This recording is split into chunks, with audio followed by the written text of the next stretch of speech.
So hello there everyone, and welcome back to another episode of F1 2018 gameplay. Today they've released another developer diary, that second one out of 4. We'll be discussing what's left to come out of the developer diary, but today it was inevitable that R&D would be the stuff that's coming out. But if you want to watch Lee Mather talk about everything, then link to that in the description below.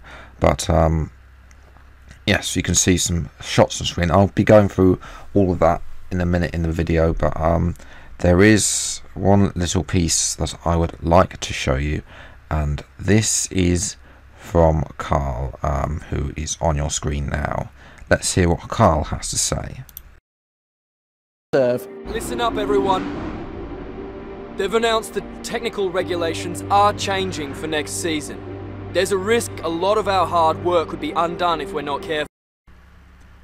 So yes, that is what happens when you have the rule changes happen. Obviously they've announced that when they have rule changes, it basically resets one portion of the R&D. Obviously ERS is going to be part of the R&D because it's a new thing, but when you get a reset, it's going to completely wipe that section. And I'll come back to that when we see a detailed thing of the tree, because they've nicely, I think they've done a little bit of work with the R&D tree to make it more thing here. But first of all, I'm going to show you this screen. Now you should be all familiar with this screen.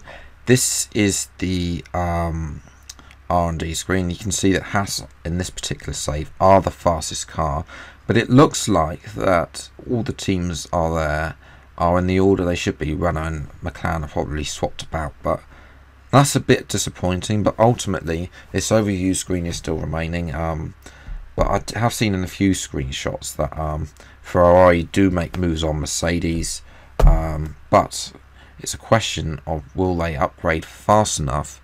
It needs to be, as I've previously said, it needs to be a balance between what was happening in F1 2017 when the order wasn't changing enough, and F1 2016 when everybody was changing and Manor were winning races in the second season. So there needs to be a balance, and obviously with these rule changes resets, hopefully we can get teams that are actually can be in the middle order, and that's hopefully where we can, if we do get a rule change at the end of season 1 with my Sauber career, hopefully then we can make some progress and move on into the midfield and then up into the top part of the to match Ferrari, Mercedes, Red Bull. Hopefully we see some other cars like Renault, McLaren. It'd be cool. It would be actually quite nice to see them too move up with us into the top half, but we'll have to wait and see if that actually happens in career mode. Obviously just under a month to go till the game comes out.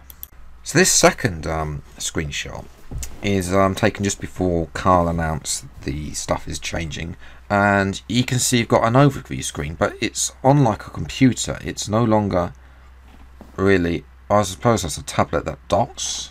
So this is like a docking station with a keyboard, and obviously a mouse from 1997 there with the I mean, if it's got a middle button, it will be from 1997. Do people, I don't even remember, I remember the middle button, but I don't even know what that is for, to be honest. Now we just have 2 buttons with a scroller. Yeah, scrollers weren't always there. It was 3 buttons, 3-button mouses, I remember them. Yes, some of you probably won't, so I'll gloss over that. But yes, you can see they've changed here. You've got practice 1, practice 2, practice 3, and I'm not sure what this screen is going to be. Could you possibly skip practice sessions and go straight to qualifying? Because if you want the shortest of careers, you still end up having to do 3 sessions worth of qualifying, of practice. Now ultimately you can advance to qualifying in practice 1, but you still have to do practice 1. if you were to have that screen up, you could have the option to go straight to qualifying. But ultimately, there should be that options in the options list that says, I don't want practice in my qualifying. I don't want practice in my career. I'm not my qualifying. I just want to go straight qualifying and then have a fight, one-shot qualifying, have a right, or even turn off qualifying. You should have the option to do that and just completely ignore the R&D system. But yeah, that's not a possibility yet, I don't think. But yes, that screen is there. I was just showing that because that's a different new screen. As I said, Carl, there's no Chris anymore. Carl is the new Chris. And he is the main person to do with R&D. I'm not sure if Chris is actually may make an appearance as an interface, and Carl more like the head of R&D, and Chris is our liaison with Carl. We'll have to wait and see what happens, but there we go. Right then, so as I've said, or rather I haven't, this is the new R&D tree. Now ultimately you can see that the layout hasn't changed from 2017, but you can see that there are parts that you can't see the full tree. Now this is interesting because what they've done is they've made each of the specific upgrades particular to I think your upgrade, so what upgrades you choose to do, and then also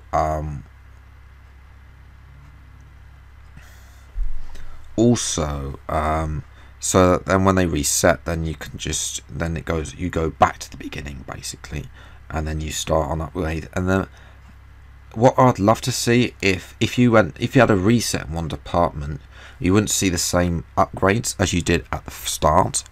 You would see a different set of upgrade plans depending on how good you are in that particular new department which is being reset. So that might be engine, it might be aero, it might be sashi. Obviously the reliability is all on its own. You can see the full thing of that. And one thing that has changed from the reliability, I believe one of the reliability elements allowed you to get a major upgrade on the engine should you max it out on 2017. That's been removed.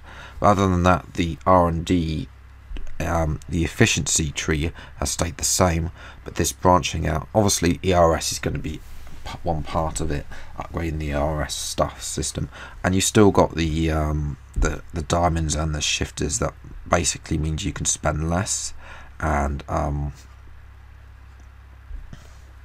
also gets it out quicker, do multiple upgrades at the same time. It's per department, etc, etc.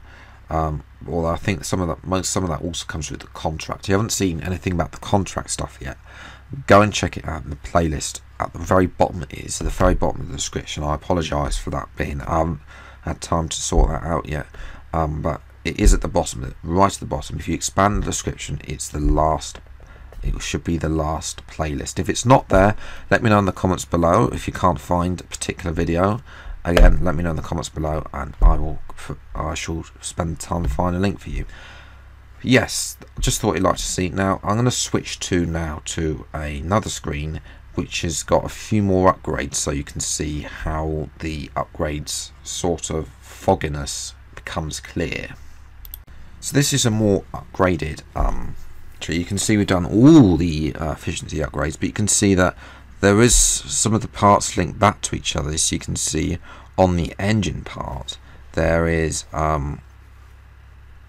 some upgrades that are maxed out, but then there are these upgrades that, because I think the fuel efficiency last time was, as soon as you did on that branch, it went separate. I presume that the bottom bit is fuel efficiency again. I doubt that changed that too much from 2017, but you can see there's still parts that we still don't know about. So depending on what we choose that part to go down the path, we can see up to 2 upgrades ahead by the looks of it, from the latest upgrade, or rather the either the latest upgrade or the upgrade that is selectable, I believe. But ultimately, you can see that some parts have been already maxed out. Like we've discovered all the sashi areas of the tree. But again, there might be different upgrades depending on the team. That's what has been said. Whether we'll actually see different upgrades per team or even per career mode, we'll have to wait and see. And ultimately, they're going to try and make sure that this, the time is supposed to take less, and so that you can speed through it a little bit quicker than anything. And ultimately, resource points, there's 95,000. So maybe you get more rather than keeping the time, so you can help you get more resource points. So maybe more practice. We haven't seen anything about whether we're going to have the same amount of practice programs, because they added 2 for 2017. We have, then maybe they might do some more stuff where we test new parts, or I'm not sure. I don't think that wouldn't be so much like real life. There should be also the option to skip practice 1, by the way, and let the test driver to deal with all of it, but and let him earn resource points for the team. Again, if you're planning to leave through the contract system, then the team might block you out of this and say, we don't trust you to handle our R&D. Yes, you can see that some areas have changed, and upgrades haven't unlocked. So that's a little bit interesting to how some of the upgrades on the sashi part, they've been done, but then there's a bit in the middle that hasn't been done. So again, I think more of this is going to become clear when I play the game, and we actually get to see upgrades for the first time happening. But yes, that's the final screen that I wanted to show you. Let me know what you think in the comments below about R&D. Whether they're going down the right track, or whether we need to see more before we make a final judgment.